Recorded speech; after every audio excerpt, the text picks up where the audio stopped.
নমস্কার। খবরের প্রথমে দেখে নেব আজকের শিরোনাম। দম আছে বস, মমতার বাড়ির সামনে গিয়ে মমতাকেই ধুয়ে দিলেন বিজেপির মাহফুজা খাতুন।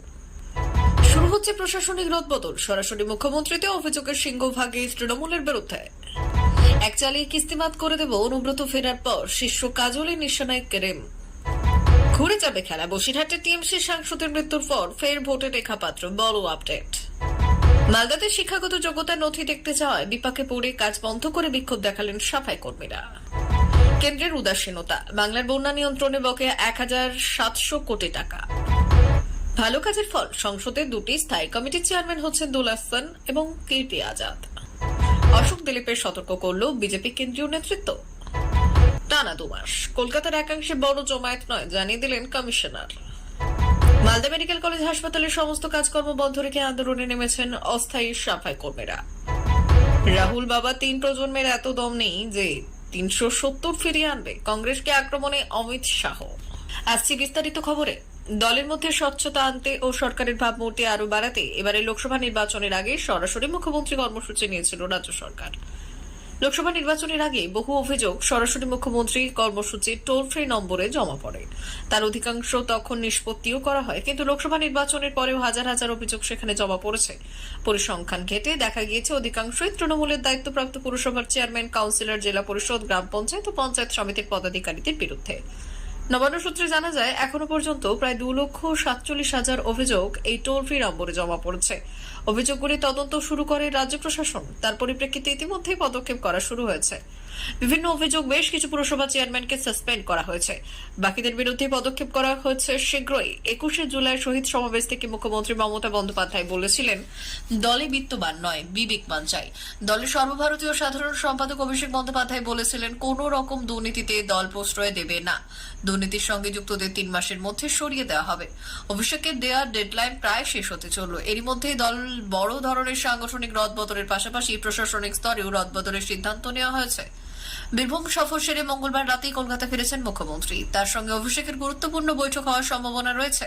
তারপরেই এই রদবদলের কথা ঘোষণা করা হতে পারে। উত্তর 24 পরগনা, নদিয়া সহ কয়েকটি জেলা নিয়ে চিন্তায় রয়েছে দল।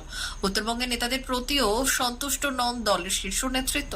তাই সাংগঠনিক রদবদল কিভাবে হবে তার দিকেই তাকিয়ে রয়েছেন সকলেই। একসময় ছিলেন অনুব্রত বিরোধী, কালক্রমে তিনিও পরে হয়ে ওঠেন শিষ্য। তাকে গুরু বলে মানতে শুরু করেন কাজল শেখ। বর্তমানে তিনি বীরভূম জেলা পরিষদের সভাধিপতি। গরু পাচার মামলায় জামিন পেয়ে 2 বছর পর নিজের গড়ে ফিরেছেন অনুব্রত মণ্ডল। সেদিন থেকে তার ঘনিষ্ঠ বৃত্তির মানুষজন অনুব্রতর সঙ্গে ঘন ঘন দেখা করেছেন, কথা বলেছেন, সময় কাটাচ্ছেন। অনুব্রত জেলবন্দী হতেই কার্যত জেলা কমিটি থেকে একরকম ব্রাত্য হয়ে যান করিম গদাধর। কিন্তু করিম ফুটে ছাড়েননি। দিল্লিতে অনুব্রত তথা কেষ্টদার দুর্দিনে তিনি যে জেলার কয়েকজন হত্যে দিয়ে পড়েছিলেন, জেলার তাই অনুব্রত মণ্ডল ফিরতেই ফের অক্সিজেন পেয়েছে অনুব্রত অনুগামীরা। বুধবারই একটি ভাইরাল অডিওতে করিমের এক অনুগামীকে কাজলের মতো গলায় হুমকি দিতে শোনা গিয়েছে।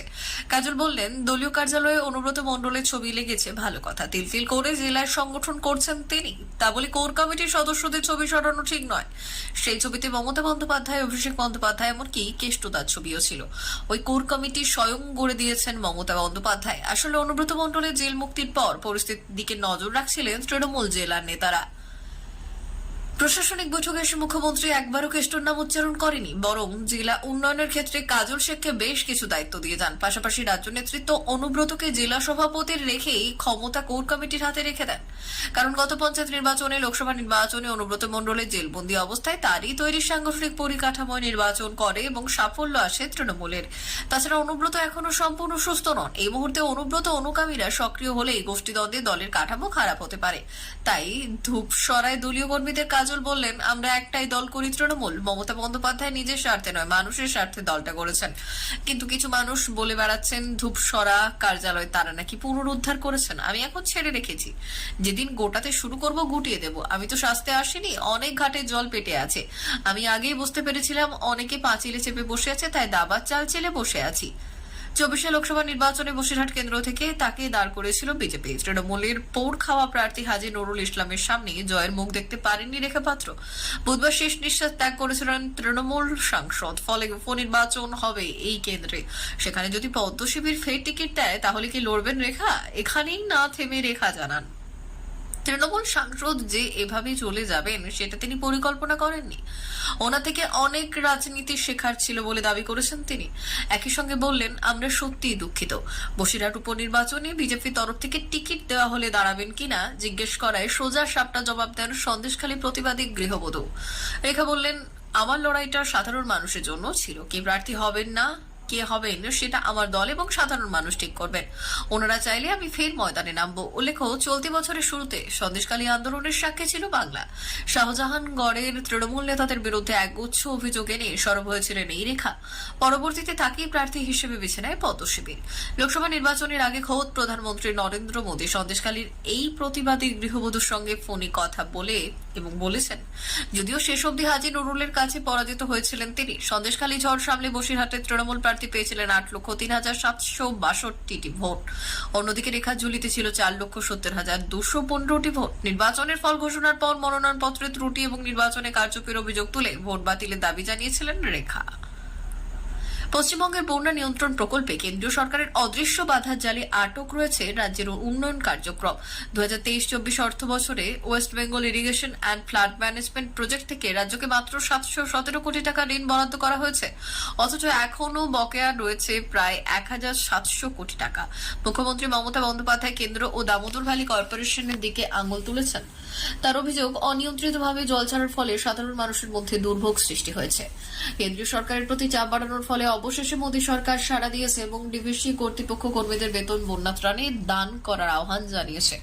এদিকে বিশেষ প্রতিনিধি দল সুন্দরবন সহ বিভিন্ন বন্যা প্রবণ এলাকায় পরিদর্শনে যাচ্ছে, যা রাজনৈতিকভাবে মহলে সন্দেহের সৃষ্টি করছে যে এটি কেন্দ্রের প্রতিক্রিয়ায় এক প্রক্রিয়া মাত্র। রাজ্য সরকার ইতিমধ্যে সুন্দরবনকে রক্ষা করতে এশিয়ান ডেভেলপমেন্ট ব্যাংকের সহায়তায় আপার ডেল্টা প্রকল্প হাতে নিয়েছে, যার জন্য কেন্দ্রীয় ছাড়পত্রের প্রয়োজন। মন্ত্রকের বরাত দিয়ে জানানো হয়েছে, প্রকল্পটি সফল হলে বর্ধমান, বাঁকুড়া, হুগলি ও হাওড়ার মানুষ উপকৃত হবে। তবে রাজ্যের সেচমন্ত্রী মানস ভূঁইয়া কেন্দ্রের পক্ষ থেকে অর্থ সংক্রান্ত সমস্যা নিয়েছে ক্ষোভ প্রকাশ করে বলেছেন, রাজ্যের ন্যায্য প্রাপ্য আটক রেখেছে কেন্দ্র। সবকিছু মিলিয়ে পশ্চিমবঙ্গের বন্যা নিয়ন্ত্রণে কেন্দ্রীয় সরকারের অর্থনৈতিক সহযোগিতার অভাবে গুরুত্বপূর্ণ সংকটের জন্ম দিয়েছে, যা আগামী দিনে রাজ্যের সামগ্রিক নিরাপত্তাকে ঝুঁকিয়ে ফেলতে পারে। ভালো কাজের ফল পেলেন তৃণমূলের দুই সাংসদ। বাড়তি দায়িত্ব দেওয়া হলো তৃণমূল সাংসদ দোলা সেন এবং কীর্তি আজাদকে। এরা দুজনেই সংসদে স্থায়ী কমিটির চেয়ারম্যান পদ পাচ্ছেন। বাণিজ্য এবং রাসায়নিক ও সার মন্ত্রকে স্থায়ী কমিটির চেয়ারম্যানের পদ তৃণমূলের জন্য বরাদ্দ করেছে সরকার। ওই দুই পদে বর্ধমান দুর্গাপুরের সাংসদ কীর্তি আজাদ এবং রাজ্যসভার সাংসদ দোলা সেনকে মনোনীত করছে রাজ্যের শাসক দল। 2024 লোকসভা নির্বাচনে বিজেপির ফলাফল খারাপ হওয়ার ফল অনেক স্থায়ী কমিটির চেয়ারম্যান পদ হাতছাড়া হতে চলেছে। তৃণমূলের পাওয়ার কথা ছিল দুটি স্থায়ী কমিটির চেয়ারম্যান পদ। সেই দুটি পদেই নতুন দায়িত্ব পেলেন দুই তৃণমূল সাংসদ।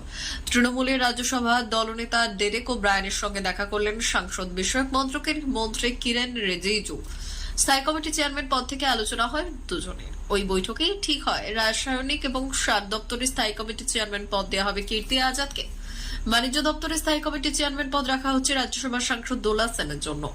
আজিকর কাণ্ডে প্রতিবাদে চলা জুনিয়র চিকিৎসকদের আন্দোলনের সমালোচনা করে দলের কেন্দ্রীয় নেতৃত্বে ক্ষোভের মুখে পড়তে হয় ময়না বিজেপি বিধায়ক অশোক দিন্দা এবং রাজ্য বিজেপির প্রাক্তন সভাপতি তথা মেদিনীপুরের প্রাক্তন সাংসদ দিলীপ ঘোষকে। সংবাদ মাধ্যমে প্রকাশিত খবর অনুযায়ী তাদের দুজনকেই এই বিষয়ে সংযত থাকার নির্দেশ দেওয়া হয়েছে। সংবাদ মাধ্যমে প্রকাশিত প্রতিবেদন অনুসারে বৈঠকে অমিত মালব্য রাজ্য নেতৃত্বকে সতর্ক করে দেন, বুঝিয়ে দেন আজিকর নিয়ে জুনিয়র চিকিৎসকদের আন্দোলনের কোনো সমালোচনা করা যাবে না, কারণ মানুষের সমর্থন আন্দোলনের পক্ষে রয়েছে।